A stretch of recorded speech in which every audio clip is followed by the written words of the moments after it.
Okey, semudah sedia kita akan teruskan pembelajaran kita pada hari ini berkaitan dengan Kerajaan Johor Riau. Okey, kita lihat di sini. Kesultanan Johor Riau, paling penting, fakta yang paling penting kamu kena ingat iaitu ianya diasaskan oleh waris Kesultanan Melayu Melaka. Itu kena ingat tu. Jadi, kerajaan inilah yang telah mewarisi kegemilangan dan Kesultanan Melayu Melaka ya. Dan ini adalah sebagai salah satu empayar yang unggul, yang terkenal di alam Melayu, namun berakhir dengan perjanjian Inggeris Belanda pada 1824. Dan untuk perjanjian ini kamu akan belajar bagaimana kerajaan Johor Riau itu berakhir pada bab yang ke-1, 2, 3. Okey, bab yang ketiga, bab yang keempat, tingkatan 3 nanti. Bab yang keempat, tingkatan 3 nanti, kamu akan belajar berkaitan dengan perjanjian Inggeris Belanda dan tamatnya Kesultanan Johor Riau. Okey, baik, kita teruskan hari ini ya. Kita teruskan. Okey, kita lihat ada gambaran-gambaran dalam buku teks kamu ini. Dan pengasasan Kesultanan Johor Riau. Siapa yang mengasaskan Johor Riau ini? Baik, kita lihat ni. Okey, pengasasan kerajaan di mana Kesultanan Johor Riau telah diasaskan oleh Raja Ali. As I mentioned before, Raja Ali iaitu putera. Putera ini kiranya anak. Ya, anak lelaki kepada Sultan Mahmud Shah dan Tun Fatimah. Okey, dan baginda menggunakan gelaran Sultan Alauddin Riayat Shah I. Okey. Di sini yang cikgu cakap dia ada confusing sikit. Kenapa satu? Kenapa Sultan Alauddin Riayat Shah di Melaka tu tak diperkenalkan sebagai satu? Kenapa di sini yang diperkenalkan sebagai satu? Di sini belum dapat jawapan lagi, sama ada ianya typo ataupun mungkin ada kesilapan fakta. Itu nanti cikgu akan semak balik. Tapi memang sepatutnya yang di Melaka itu satu. Yang ini sepatutnya dua. Kan? Sepatutnya dua. Atau mungkin macam-macam. Atau mungkin yang sebelum ini mungkin tak diperkenalkan satu atau dua, yang ini diperkenalkan sebagai satu. Ingat yang satu tu bukan Sultan tu mention tau. Bukan Sultan tu yang mention kata, sayalah Sultan Alauddin Riayat Shah I. Sayalah Sultan Alauddin Riayat Shah II. Bukan. Yang nombor 1, nombor 2, nombor 3 tu bukan diletak oleh Sultan, tetapi diletakkan oleh ahli sejarawan. Ahli sejarawan untuk membezakan yang mana satu, nombor 1, nombor 2, nombor 3, yang mana satu. Bukan Sultan yang letak tau, tetapi ahli sejarawan. Okey. Baik, kemudian kita lihat Bendahara Seri Naradiraja dititahkan menghimpunkan rakyat untuk membuka negeri di pesisir Sungai Johor, iaitu di kiri dan kanan Sungai Johor. Okey, inilah lakaran wajah Sultan Alauddin Riayat Shah I. Kalau kita lihat di sini, okey, pusat pemerintahan dia di mana? Iaitu sebenarnya pusat pemerintahan ada 3. Okey, ada 3 tempat tau sebenarnya pusat pemerintahan Johor Riau ni. Dia kerap berpindah randah. Kenapa ni kita tengok. Pertama, pusat pemerintahan di Kota Kara, iaitu di Pekan Tua. Sultan Alauddin Riayat Shah I ni membina pusat pemerintahan di Kota Kara, Pekan Tua pada tahun 1528. Okey, tengok tahun 1528. Bagi tahu cikgu, tahun bilakah Melaka telah jatuh ke tangan Portugis? Bagi tahu cikgu, tahun bilakah Melaka jatuh ke tangan Portugis? Tengok semua dah lupa. Tahun bila? 1500. Salah. Ya, Roy Ang, betul. Sebenarnya ianya adalah tahun 1511. 1511 inilah Melaka jatuh ke tangan Portugis. So, Sultan Mahmud Shah telah melarikan diri dan kemudian anaknya iaitu Sultan Alauddin Riayat Shah membuka pusat pemerintahan di Kota Kara pada 1528. Bermakna lebih kurang dalam 17 tahun. 17 tahun kemudian. 17 tahun kemudian baru dibuka. Nampak tak? Di sini kamu kena faham Kenapa pentingnya tahun ini? Cikgu tak suruh kamu hafal tahun tapi pentingnya tahun ini supaya kamu tahu jarak dia. Lah, maknanya tamat je Melaka, selang lebih kurang 15 tahun ke 17 tahun, Sultan Alauddin Ryad Shah membuka pemerintahan di Johor. Ini susunan dia. Kenapa Sultan tak buka awal-awal? Sebab dulu Johor itu kawasan Melaka. Jadi diperintah oleh Melaka. Tapi bila Melaka telah jatuh ke tangan Portugis, so terpaksalah Sultan membuka negeri yang baru, iaitu negeri Johor Riau. Pada 1528. Ya, macam tu. Okey. Yes. Jadi kalau kita lihat di sini, kedudukan Kota Kara yang terletak berhampiran dengan sungai yang lebar dan dalam ini memudahkan kapal untuk keluar masuk. Dan kawasan berbukit bukau di sekitar Kota Kara menjadi benteng pertahanan daripada ancaman luar. Sekali imbas, kita lihat Kota Kara ni sebenarnya bila tengok maklumat tu berhampiran sungai yang lebar, dalam, memudahkan kapal untuk keluar masuk, berbukit bukau sebagai benteng pertahanan, kita akan kata, dia ni pilih tempat macam dia pilih, macam Parameswara pilih Melaka, betul tak? Macam Parameswara pilih Melaka kan? Berhampiran sungai yang lebar, dalam, mudahkan kapal. Kan? Tetapi oleh kerana sifat-sifat dia yang begini, yang memudahkan kapal keluar masuk, semua tu kan, ini juga memudahkan ataupun menyebabkan kerajaan ini terdedah kepada serangan-serangan daripada orang luar. Sebab itu kita lihat ini Kota Kara. Bila kita lihat yang kedua, mana pula yang kedua? Yang ketiga. Kita tengok yang ketiga iaitu pusat pemerintahan Kota Sayong, iaitu pusat pemerintahan yang kedua. Dia berpindah di Kota Sayong, Sayong Pinang. Kenapa pula telah berpindah? Sebab ingat Kota Kara di Pekan Tua telah diserang dan dimusnahkan oleh Portugis. Nampak tak? Kalau tempat tu mudah untuk kapal sampai, mudah terbuka dan juga pelbagai lagi senanglah musuh seperti Portugis nak serang. Yes, Portugis sekali lagi menyerang dan memusnahkan pusat pemerintahan Kota Kara tadi. Jadi Sultan Alauddin Ryad Shah berundur dan membuka pusat pemerintahannya kali ini di Kota Sayong. Kali ini, kalau kita lihat kawasan ini lebih selamat kerana kapal perang musuh sukar melintasi sungai yang sempit. Nampak? Tadi mula-mula cari sungai yang lebar dan dalam. Sekarang cari sungai yang sempit. Kenapa ya? Kerana lebih selamat. Tetapi kalau lebih selamat pun, sukarlah untuk kapal berdagang. Sukar pula untuk perdagangan. Nampak tak? Di situ masalahnya. Baik. Kemudian, sekali lagi, betul, perdagangan tak lancar kalau sungai sempit. Yes. Sekali lagi, Sultan Alauddin Ryad Shah, perasan ketiga-tiga kota ni dibuka oleh Sultan yang sama, iaitu Sultan Alauddin Ryad Shah. So, pada tahun 1540, Sultan Alauddin Ryad Shah pindahkan pusat pemerintahan ke Kota Batu, iaitu Johor Lama. Kawasan ini juga sekarang ini dikenali sebagai Tanjung Batu. Kedudukannya yang strategik di Sungai Johor, yang lebar, kali ini lebar dan dalam pula, memudahkan kemasukan kapal dagang pula. Cari balik sungai yang lebar dan dalam pula. Kerana apa? Kerana tujuan perdagangan. Nampak tak? Leceh betul, berpindah randah kan, leceh betul. Jadi itulah yang berlaku.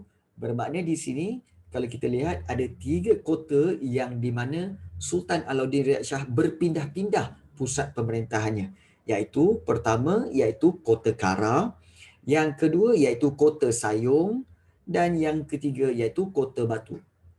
Kota Kara, Kota Sayong, Kota Batu. Kan.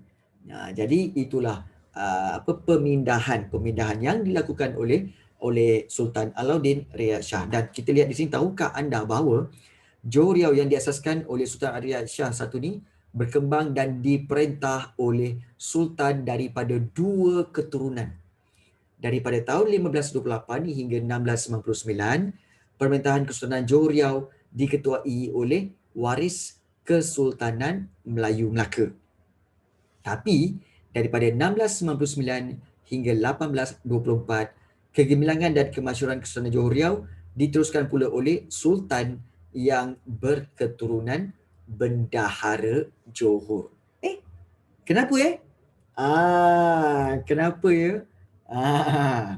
Sebab pada tahun 1699, waris keturunan Kesultanan Melaka ini telah mati dan tidak ada lagi waris keturunannya lagi, dah tamat keturunan Kesultanan Melayu Melaka. Maka dengan itu terpaksa digantikan pula oleh Sultan daripada bendahara. Maknanya bendahara naik menjadi sultan. Itulah sebenarnya. Baik. So kita lihat Sultan Alauddin Riyad Shah telah meletakkan asas yang kukuh untuk pemerintah seterusnya mengembalikan kewibawaan dan keutamaan kerajaan Kesultanan Melaka. Semangat gigih dan usaha tanpa jemu yang ditunjukkan oleh Sultan Alauddin Riyad Shah satu ni wajar dijadikan iktibar oleh kita dalam menzahirkan semangat cinta akan negara. Maksudnya apa? Betul. Bak kata Roy Ang tadi, leceh betul lah pindah 3 kali. Tetapi sekiranya perpindahan itu perlu dibuat, maka lebih baik dilakukan.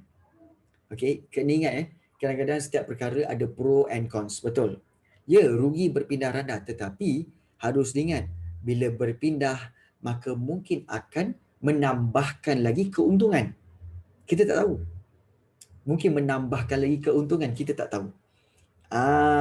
Jadi so kita harus ingat bahawa setiap perkara yang berubah itu kemungkinan besar ada kebaikannya. Jadi kalau macam korang ni, kalau Sultan Alauddin Riyad Shah sanggup untuk berpindah 3 kali untuk mendapatkan tempat yang baik, why not macam korang pun sama juga? Iaitu bukan berpindah rumah tapi berpindah jiwa, berpindah perangai, daripada perangai tak baik kepada perangai baik, daripada sikap yang tak baik kepada sikap baik. Cuba berubah menjadi sikap yang baik.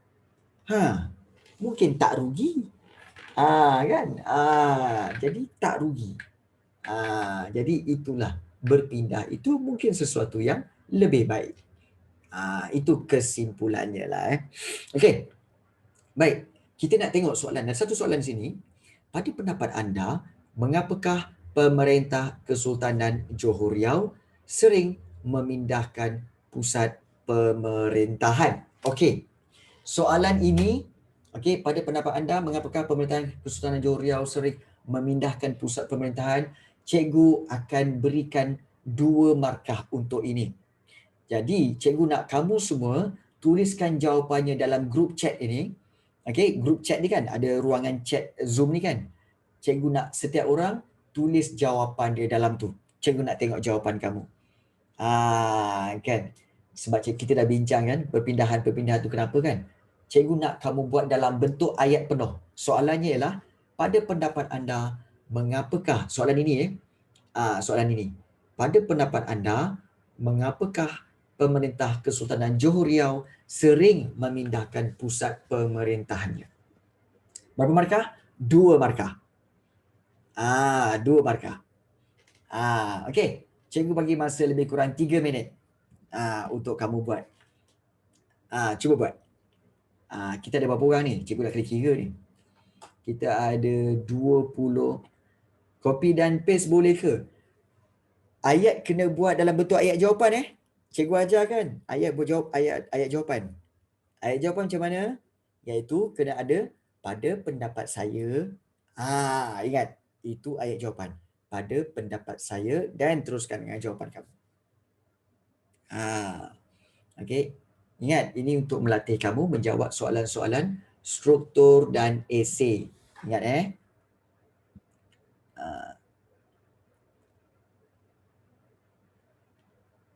Ada?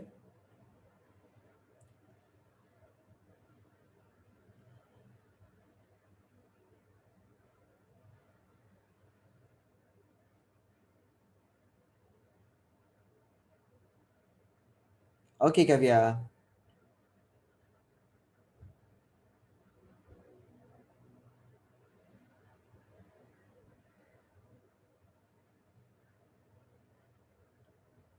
Okey, pada pendapat saya, siapa jawab ni? Okey. Roy Ang. Okey, pada pendapat saya, pemerintah Kerajaan Johor Riau sering memindahkan pemerintahan kerana baginda nak mencari yang sesuai untuk perdagangan dan juga selamat daripada serangan orang luar. Hal ini kerana baginda mahu melancarkan perdagangan tanpa diserang oleh penjajah luar. Bagus, Roy Ang. Maka anda layak untuk dapat 2 markah. Terbaik, Roy. Terbaik. 2 markah. Ini cara jawapan yang terbaik. Bagus. Yang lain-lain, cuba. Ah,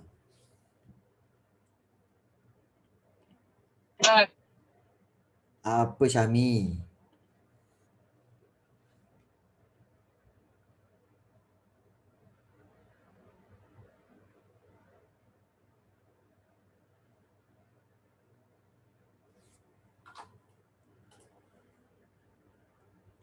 Aaron. Okay. Jadi saya itu beliau mungkin mahu memudahkan. Okey, Aaron. Ada 2 kesalahan kat sini.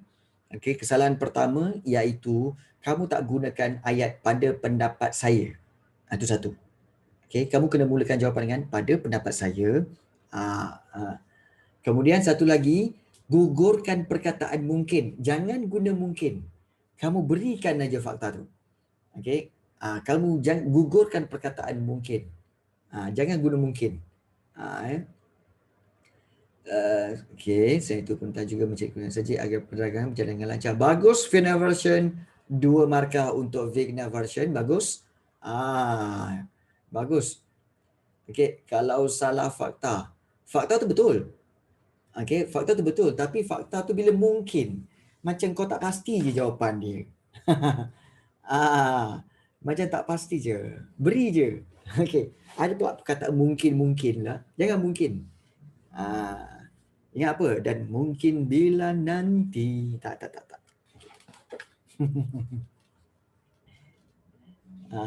Saya tak confident. Confidentkan diri anda. Tak confident, confidentkan diri anda. Okey.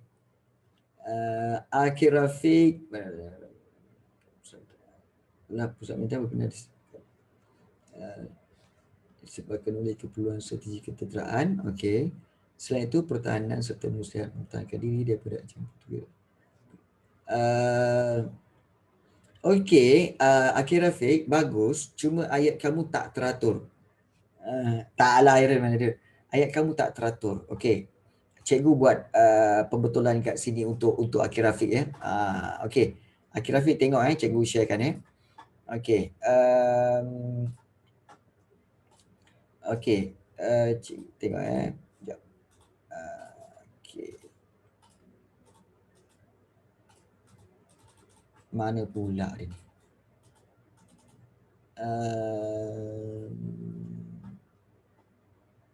Okey.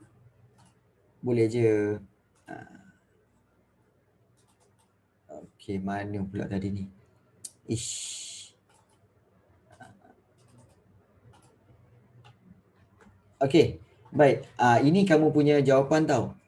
Okey, untuk grafik. Okey. Pada pendapat saya, okey, pemerintah Kerajaan Johor Riau sering memindahkan pemerintahan adalah pusat pemerintahan berpindah disebabkan oleh keperluan strategi ketenteraan. Bukan. Jangan kamu ulang-ulang perkataan tu. Susunan yang betul ayat dia adalah pada pendapat saya, pemerintah Kerajaan Johor Riau sering memindahkan pusat pemerintahan. Okey. Okey, kamu boleh buang yang ini.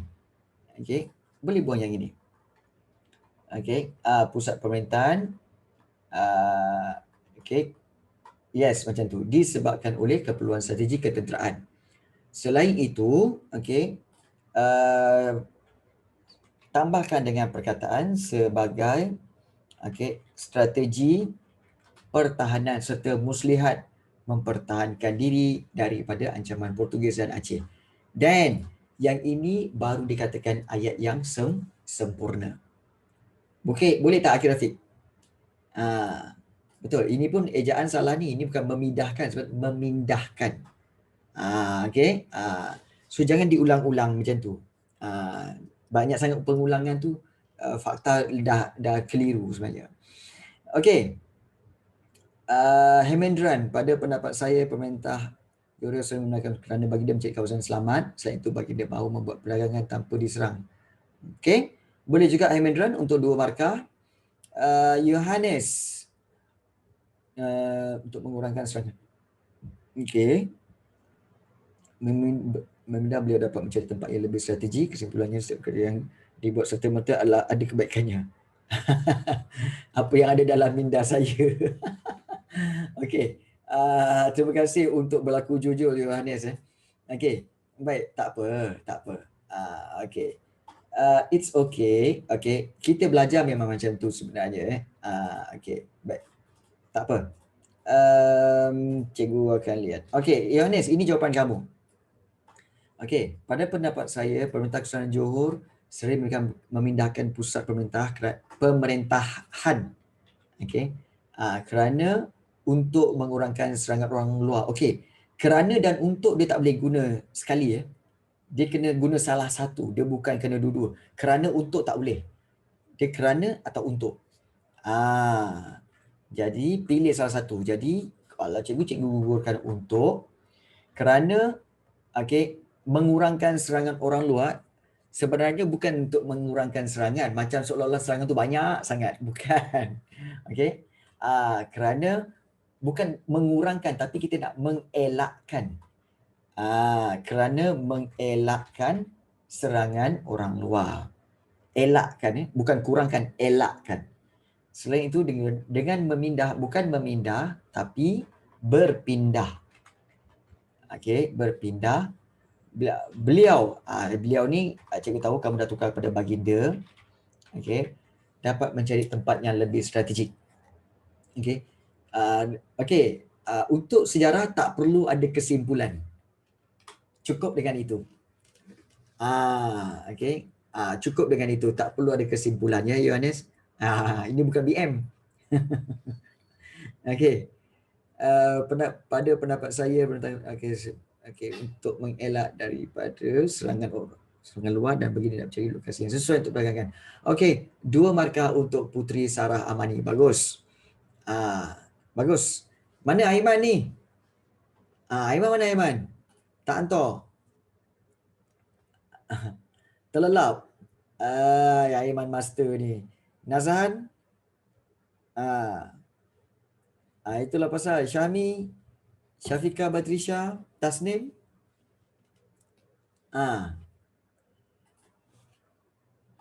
Okey, Syed Air Zafran. Kerana baginda mencarikan kawasan selamat. Satu, Kesultanan Johor Riau menghadapi berbagai cabaran untuk mempertahankan kedaulatannya. Okey. Okeylah, boleh.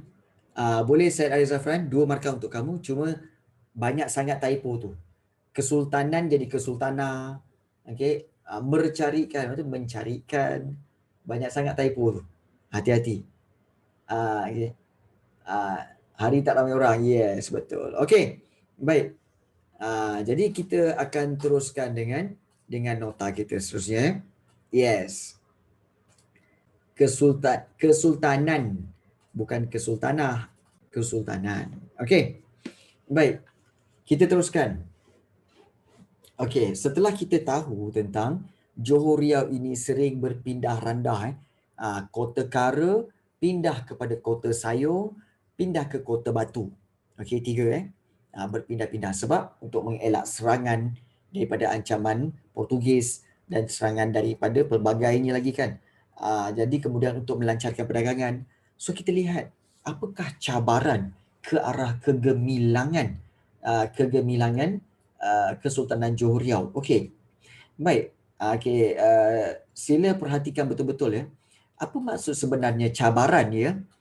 Cabaran ni sebenarnya bermaksud Okey, kalau kita lihat cabaran ni sebenarnya bermaksud kita kata sebagai apa? Sebagai halangan. Betul? Halangan. Ataupun sebenarnya ataupun kita boleh katakan sebagai apa? Sebagai masalah. Okey. So cabaran ni sebenarnya halangan ataupun masalah-masalah yang dihadapi untuk mencapai kegemilangan. Ingat cabaran tu, maksud cabaran tu. Jadi Kesultanan Johor Riau kalau kita lihat menghadapi pelbagai cabaran untuk mempertahankan kedaulatannya. Antaranya, okey, ada 3. Awal-awal dah mentionkan kat sini. Iaitu pertama, okey, persaingan Johor Aceh Portugis. Kemudian yang kedua, Perang Johor Jambi. Yang ketiga, konflik pembesar. Dan yang keempat, ancaman Raja Kecil. Kalau soalan tanya, apakah cabaran-cabaran yang dihadapi oleh Kerajaan Johor Riau, kamu boleh mentionkan keempat-empat ni. Iaitu pertama, persaingan Johor Aceh Portugis, Perang Johor Jambi, konflik pembesar dan ancaman Raja Kecil. Yes, Raja Kecil. Okey, nanti kita akan lihat satu-satu. Okey, kita mulakan dengan siapa tu? Jom nanti kita tengok. Nak tengok dah ni. Kita tengok kita lihat persaingan Johor, Aceh dan Portugis. Okey. Apa jadi ni dengan 3 ni? Di manakah Johor, Aceh dan Portugis? Kamu tahu Aceh kat mana? Tahu kan Aceh kat mana? Aceh di mana Aceh? Di Indonesia. Yes. Okey, di Indonesia iaitu kalau spesifiknya iaitu di Sumatera. Di Sumatera. Okey, so kalau kita lihat di sini berlaku peperangan antara 3 kuasa. Oh ya ke? 3 kuasa ini untuk apa tahu? Peperangan 3-3 ini untuk menguasai perdagangan di Selat Melaka. Dan perang ini dikenali sebagai Perang Tiga Segi atau Perang 100 tahun. Wow. Ingat nama tu ya. Dia panggil Perang Tiga Segi atau juga dikenali sebagai Perang 100 tahun. Dan peperangan ini telah berakhir apabila Johor memberikan bantuan kepada Belanda untuk mengalahkan Portugis dan menguasai Melaka pada tahun 1641. Aceh pula mengalami kemerosotan selepas kemangkatan Sultan Iskandar Thani. Okey, so itu cara peperangan ini berakhir. Okey, dan kalau kita lihat di sini, okey, kenapa apa yang dia orang buat sebenarnya? Kalau kita perhatikan betul-betul, okey, mereka ada sebab untuk berperang antara satu sama lain. Iaitu kalau kita lihat di sini, Sultan Iskandar Thani adalah Sultan Aceh. Sultan Aceh. Okey. Baik, kita tengok Johor dulu. Johor dia menyerang Portugis. Kerana apa? Okey, kerana hendak merampas semula Melaka daripada Portugis. Sebab itu Johor serang Portugis. Kemudian, okey, kita lihat Portugis pun serang juga Johor. Kerana apa? Kerana terdapatnya adanya pakatan antara Johor dan Aceh. So supaya tak nak Johor dengan Aceh berpakat. So dia menyerang Johor. Itu Portugis. Pakatan tu maknanya dia kita kata unite lah, unite. Unite between Johor dengan Aceh. Yes. Tetapi masalahnya Aceh pun dia menyerang Johor. Kerana apa? Perdagangan Aceh tergugat. Sebab itu Aceh dia serang Johor. Sebab Johor telah menjadi pusat perdagangan dan juga pusat pelabuhan. Jadi ini telah menjejaskan Aceh. Tergugat tu maknanya apa? Terjejas. Terjejas. ataupun tergugat. Yes. Perdagangan Aceh tergugat, maknanya terjejas, is affected lah. Apabila Johor ini membuka pelabuhan dia sendiri, maka Aceh affected. Most of traders pergi ke Johor dan tidak lagi singgah di Aceh. Jadi itu menyebabkan perdagangan Aceh tergugat. Kemudian itulah kita lihat sebab Aceh nak menguasai perdagangan. Kemudian kita lihat Aceh pun serang Portugis di Melaka kerana Portugis pula hendak menguasai perdagangan Aceh. Maknanya mereka ni saling berperang untuk menguasai perdagangan, iaitu perdagangan di Selat Melaka. Selat Melaka ya. Itulah sebenar-benarnya kalau kita lihat daripada satu sudut kita tengok seperti mana yang kita tahu bahawa mungkin ramai yang tak tahu kot Aceh tu kat mana. Jadi cikgu tunjukkanlah di manakah Aceh. Kan kita dah lama tak terbang, so kita terbanglah hari ni. Kita terbang. Jom kita tengok. Baik. Di sini ya. Kalau kita lihat ini Aceh. Dan di sini Melaka. Waktu itu ada Portugis dan sini Johor. So kalau kita lihat di sini daripada Aceh kemudian ke Melaka dan seterusnya kepada Johor, dan terus kembali ke Aceh. Sebab itu dikatakan sebagai perang tiga segi. Nampak tak? Perang tiga segi. Antara Aceh, Melaka dan juga Johor. Johor serang Melaka. Johor serang Portugis di Melaka sebab nak dapatkan Melaka balik. Kan? Melaka, si Portugis serang Johor pula sebab apa? Sebab nak kuasai perdagangan. Kemudian Johor serang Aceh sebab perdagangan juga. Aceh pun serang Johor sebab perdagangan juga. Macam-macam. Irregular. Ya, betul. Hemendran.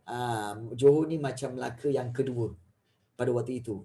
Sebab most of traders, sebelum kedatangan Portugis, semua orang pergi Melaka. Tetapi apabila Melaka telah dikuasai Portugis, mereka kebanyakan, most of traders tidak mahu singgah di Melaka lagi. Tak mahu. Sebab di Melaka dah dikuasai oleh Portugis. So, most of traders akan lari pergi sama ada ke Aceh ataupun ke Johor. Jadi, pada peringkat awal, ramai yang singgah di Aceh. Ingat bahawa kita tahu kan bahawa Selat Melaka, this area adalah kawasan yang sangat strategik untuk perdagangan. So semua orang akan berdagang, menaiki kapal daripada India pergi ke China, kan, China pergi ke India, so dia orang bertemu kat tempat ni. So sangat strategik. Jadi bila tak ada Melaka, mereka pergi ke Aceh. Kemudian apabila Johor pula muncul pada tahun 1528, muncul pula kerajaan Johor kat sini, orang-orang lain, kapal-kapal lain berpindah daripada Aceh pergi ke Johor, berdagang di Johor. Jadi Aceh pun panas hatilah. Aceh kata tak boleh jadi ni. Jadi sebab itu berlaku perang tiga segi ini yang berlangsung hampir 100 tahun. Berlangsung peperangan itu hampir 100 tahun. Bayangkanlah lamanya. Kan? Jadi inilah gambaran kepada peperangan ataupun perang tiga segi. Bentuk dia pun macam triangle tapi irregular lah. Irregular triangle. Yes, perang tiga segi. Jelas cikgu siap tunjuk lagi dia punya peta supaya kamu nampak jelas. Oh, macam ni Alright, good. Baik. Itu cabaran yang pertama. Cabaran yang kedua iaitu perang antara Johor Jambi. Perang yang kedua iaitu Perang Johor Jambi, di mana kalau kita lihat Johor telah menuntut wilayah tungkal. Okey, kalau kita lihat di sini, Johor menuntut wilayah tungkal daripada kerajaan Jambi. Menuntut tu situ ya. Ya, banyak perang kan. Jadi, kalau kita lihat di sini, okey, krisis dan peperangan berlaku daripada tahun 1659 hingga 1679. Johor telah menyerang Jambi pada bulan Jun dan Jambi telah tewas dan tunduk di bawah kuasa Kesultanan Johor Riau yang berpusat di Riau. Inilah dia. Ni maknanya serangan Johor terhadap Jambi. So serangan-serangan ini menyebabkan akhirnya Jambi kalah. Jambi kalah dan Jambi terpaksa tunduk kepada pemerintahan Johor di Riau. Inilah sebenarnya perang Johor Jambi. Sebab kerajaan Johor Jambi dulu besar. Johor Riau ni besar. Sebenarnya sampai sini ni dulu dipanggil Johor. Ni Johor. Ini semua dulu dipanggil Johor. Tapi dia tak panggil Johor, dia sebut nama dia ialah Johor. Dulu dipanggil Johor Riau. Yes. Itu dipanggil Johor Riau. Riau tu apa? Riau tu adalah sebuah kepulauan. Pulau. Ramai yang tanya, Riau tu apa cikgu? Riau tu sebenarnya adalah sebuah pulau. Sebagai contoh, ya. Bukan Rio pandai, Riau.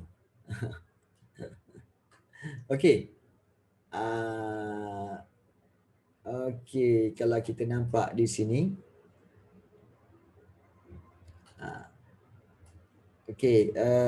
Di sinilah yang dikatakan Teluk Bakua ni semua ini adalah Kepulauan Riau. Riau kat situ. Ini Kepulauan Riau. Nampak? Yang kat Tanjung Pinang tu kan? Tanjung Pinang tu semua ini adalah berpusat di Tanjung Pinang. Ini adalah Kepulauan Riau. Dan dulu Johor memang besar. Johor dulu memang besar lah.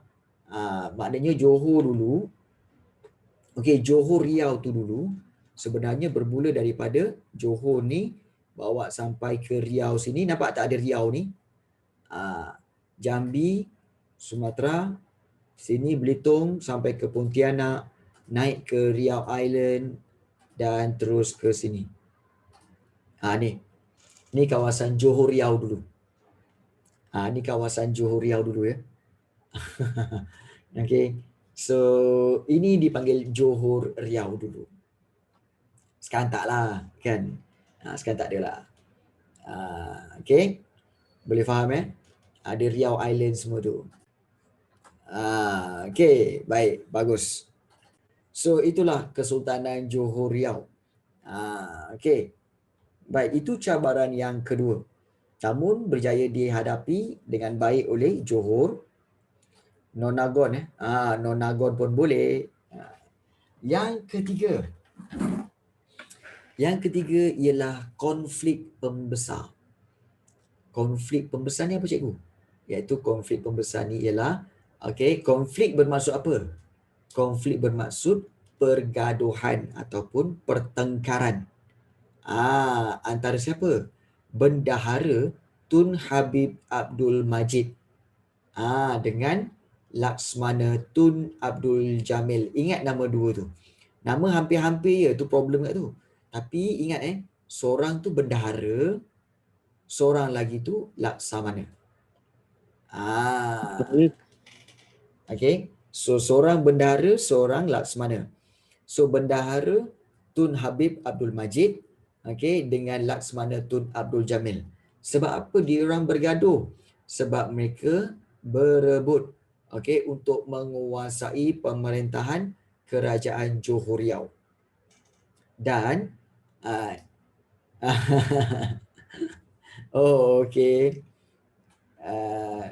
I see. Persaingan berakhir dengan berundurnya Laksmana Tun Abdul Jamil ke Terengganu. Itu persaingan berakhir. Jadi keturunan bendahara kembali berpengaruh dalam pemerintahan Kerajaan Johor Riau. Dan apabila Tun Habib meninggal dunia dan dikenali dengan gelaran Bendahara Padang Saujana, jawatan bendahara digantikan oleh anaknya Tun Abdul Jalil. Jadi itulah yang berlaku, konflik-konflik yang berlaku di sini ya. Ini makam bendahara tu. Dan yang terakhir kita nak lihat di sini ialah ancaman raja kecil. Ancaman raja kecil. Tadi Vinaya Version ada tanya, cikgu, raja kecil tu siapa? Raja kecil ni, okey, menyerang Johor. Kita lihat raja kecil menyerang Johor pada tahun 1718. Sebab apa? Kerana menuntut takhta kerajaan Johor. Raja kecil dia serang Johor sebab dia kata kerajaan Johor tu dia punya. Takhta sultan tu dia punya. Jadi baginda mendakwa, baginda mendakwa dirinya sebagai putera ataupun anak kepada Sultan Mahmud Shah I, iaitu Sultan Mahmud mangkat di Julang.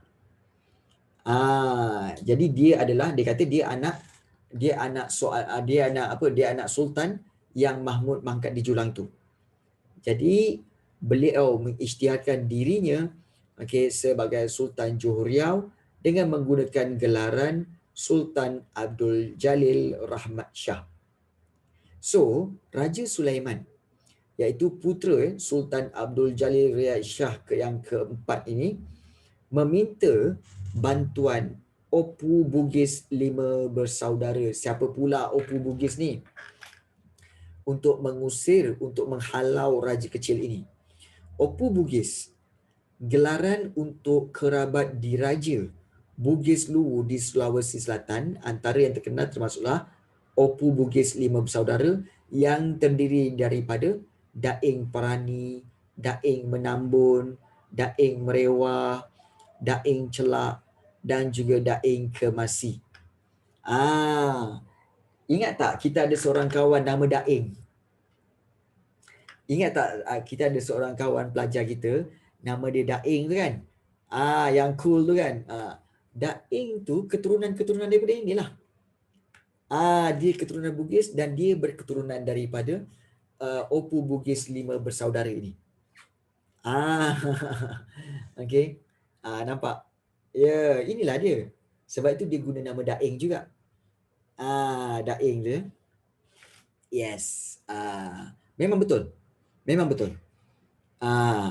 Okey, kan cikgu cakap kelas kita ni hebat. Kelas kita ada 2 orang keturunan pahlawan. Satu keturunan daripada Daeng, satu lagi keturunan Datuk Bahaman di Pahang. So kelas kita disertai oleh pelajar-pelajar yang memang keturunan pahlawan. Keturunan pahlawan tu. Baik. So kalau kita lihat di sini, akhirnya raja kecil dapat dikalahkan, dan Raja Sulaiman ditabarkan sebagai Sultan Johor dengan gelaran Sultan Sulaiman Badrul Alam Shah. Manakala Daeng Merewah dilantik sebagai Yang di-Pertuan Muda atau Yang Tuan Muda Bugis yang pertama di Johor. Jadi raja kecil ni kemungkinan besar dia mengakui bahawa dia tu adalah anak keturunan Sultan Mahmud Shah tu. Tetapi tidak ada bukti. Namun mungkin dia ada alat kebesaran yang menunjukkan beliau adalah keturunan raja. Cuma mungkin dia tak pasti sama ada dia itu benar-benar raja anak kepada Sultan Mahmud Shah yang pertama atau tidak. Namun begitu, dengan adanya 5 Bugis 5 bersaudara ni, mereka berjaya mengalahkan raja kecil dengan tentera-tenteranya. Jadi apabila raja kecil dan tenteranya dapat dikalahkan, maka Raja Sulaiman tadi telah naik menjadi Sultan Sulaiman. Sultan Sulaiman itu sebenarnya. Yes, Amendra. Ya, hebat kan? Hebat sebenarnya. Uh, bukan. Raja Sulaiman sebenarnya adalah anak. Okey, cikgu akan linkkan dia macam ni. Okey. Raja Sulaiman adalah anak kepada Sultan Abdul Jalil Rakyat Shah. Okey. Sultan Abdul Jalil sebenarnya Raja Sulaiman dia bila jadi sultan dia jadi apa? Dia pakai nama Sultan Sulaiman Badrul Alam Shah, betul? Nampak tak? Sini ada Tun Abdul Jalil. Tun Abdul Jalil ini bila dia naik menjadi sultan, dia telah menggunakan gelaran Sultan Abdul Jalil Riayat Shah. Nampak tak? Boleh faham? Dia punya link dia. Dia punya link dia begitu. Tun Abdul Jalil, the relation. Dia naik menjadi Sultan Abdul Jalil. Anak. Kemudian bila Sultan Abdul Jalil pula sedang memerintah, raja kecil muncul. So raja kecil tu kita tipu lah. Raja kecil tu kita tipu lah. So kemudian raja kecil, raja kecil dia telah naik tahta, tuntut tahta, dan dia menggunakan gelaran Sultan Abdul Jalil juga, tapi Sultan Abdul Jalil Rahmat Shah. Nampak tak di sini? Sultan Abdul Jalil Rahmat Shah. Yang ini Sultan Abdul Jalil Riyad Shah. Tapi ini yang the fake one. Yang ini yang the fake one lah. Raja kecil ni. Sultan Abdul Jalil Rahmat Shah ni pun fake one lah. So yang betulnya yang ini dan yang ini. So serta Raja Sulaiman dan juga Sultan Sulaiman. So raja kecil is out of nowhere. Dia tidak ada. Ada yang kata kemungkinan besar raja kecil ni datang daripada keturunan Raja Chola. Iaitu Raja Chola, keturunan kerajaan Chola di India. Ada yang kata begitu. Keturunan Raja Chola. Anda mungkin ingat ke Raja Chola yang telah menjatuhkan banyak kerajaan-kerajaan alam Melayu sebelum ini kan? Jadi ada yang kata dia ni datang daripada keturunan Raja Chola. Tunjuk video. Okey. Tunjuk video apa tu, Aaron? Nak tunjuk video apa tu? Nak kena tanya dulu ni. Kan? Video banyak video. Sekarang lain macam kan? Video apa sebenarnya tu? Ingat tak hari tu? Okey. Yang mana satu sebenarnya? Kan? Takut nanti salah video sekarang. Video Godzilla. Itu tak ada kena-mengena lah. Bagilah yang ada kena-mengena. Kan? Okey. Ada satu video sebenarnya untuk tontonan kamu lah. Untuk tontonan kamu sekejap.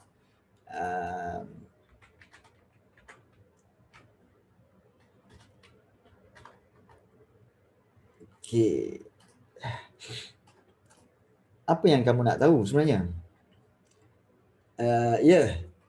Berkaitan yang pasal memang betul. Sebenarnya kalau nak diikutkan memang betul. Sekejap. Okey.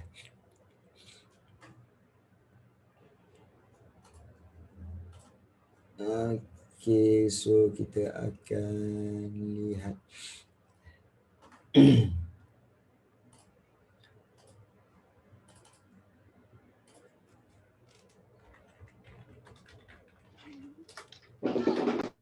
Uish, apa tu? Janganlah. Jajang bunyi ada kan. Okey. Baik. Takut nak pergi sekolah. Kenapa pula? Ya, ya, ya. Homework tak siap lagi. Okey. Ini cik apa berkaitan dengan Sultan Mahmud mangkat di Julang.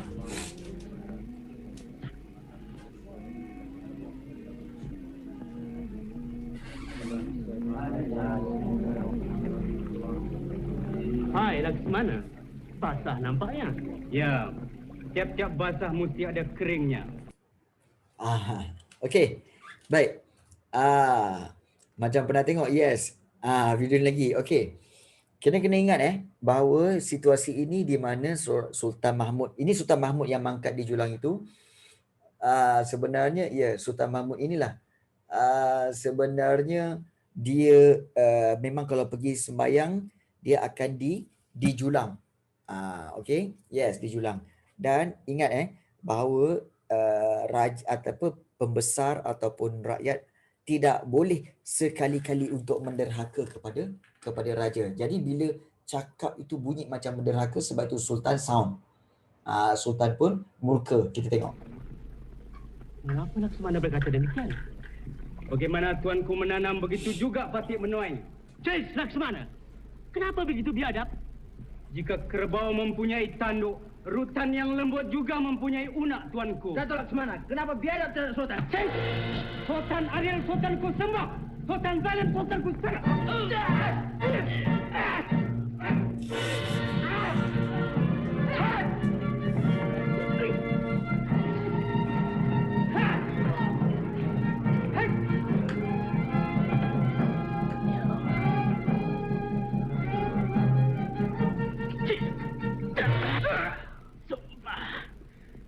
Anak mentan jika menjejak kota tinggi, kelak muntah darah.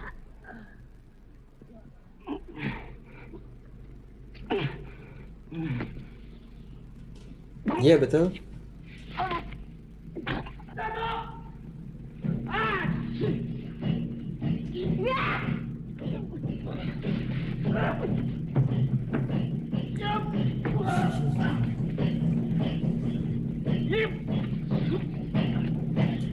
Tinggal satu bentara.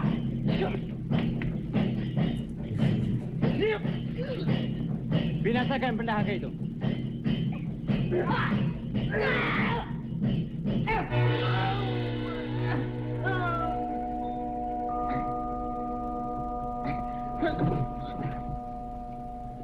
Kemangkatan Sultan di atas Julang sungguh menjadikan kita semua.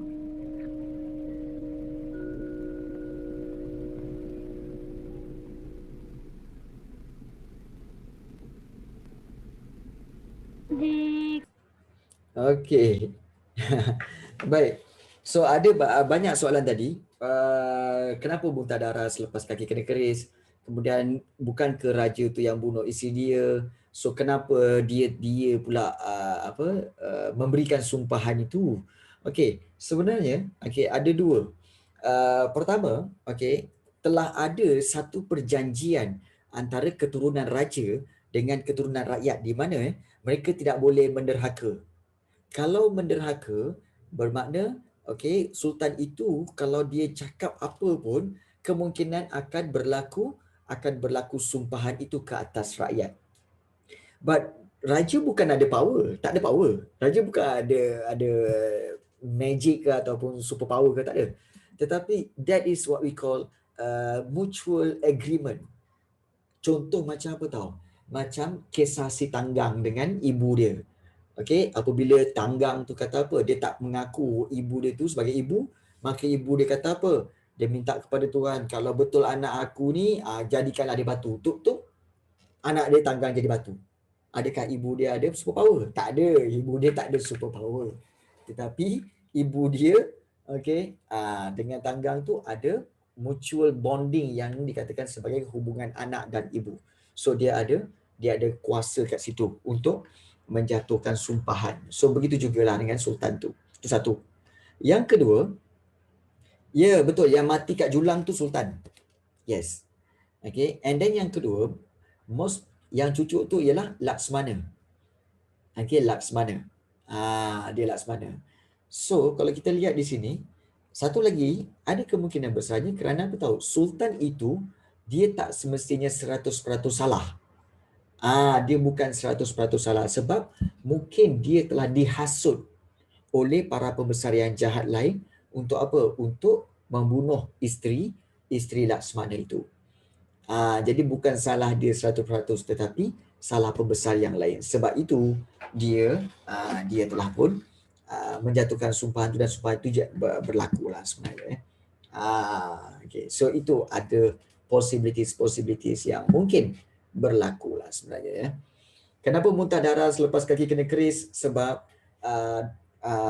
Sultan itu semasa dia baling keris itu, dia kata apa? Bahawa kalau sesiapa keturunan Laksmana tu yang telah mencucuk tu, Laksmana tu keturunan dia kalau berpijak di kota tinggi, kalau pijak di kota tinggi, tangan kakinya pijak di kota tinggi, keturunan dia akan muntah darah.